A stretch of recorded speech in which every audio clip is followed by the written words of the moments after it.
Hello and welcome to another episode on building resilience in children. In this episode, we are going to talk about mental health issues in children and looking for some of the warning signs. How do you actually identify that a child is suffering? Now, there are different ways of doing this. Number one, of course, you can notice some changes in behavior. So a child who is suffering may actually exhibit certain changes in behavior, such as becoming withdrawn, angry, or irritable.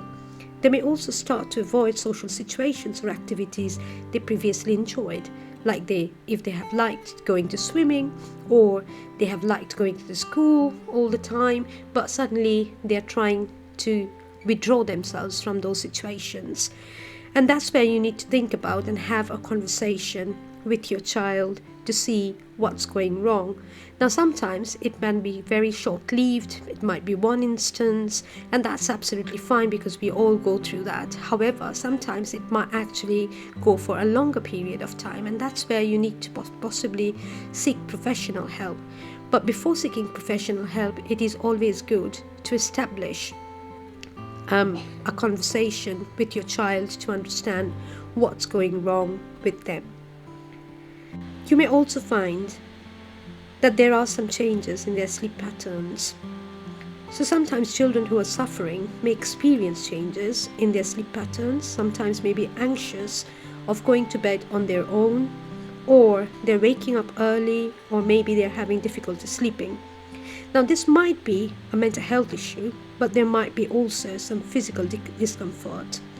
So again, a very good thing would be to talk to your child about the situation and what's going wrong with them, and have that honest conversation.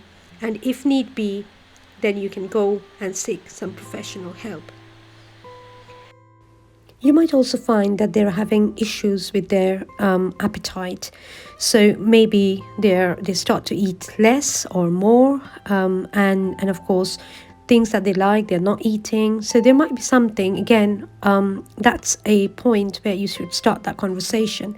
You might also see that they are finding it difficult to concentrate on their studies, and normally that would also mean that there is something going on that you need to talk about. In some situations, you might also find children complaining about physical symptoms like headaches, stomachaches, or other physical symptoms, which can also be a sign of stress or anxiety. You might also see that there are situations where your child is feeling quite anxious separating from you. It might be a sign of like social withdrawal, like avoiding social situations, or stop participating in activities, or want to go with you all the time.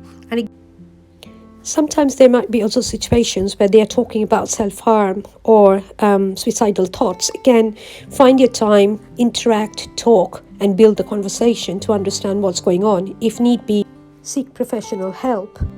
You don't have to seek professional help all the time. But however, where you are understanding the situation to be beyond your control, it is really important that you go and seek the professional help. Thank you for your support, and thanks for watching. Please do subscribe and help us grow.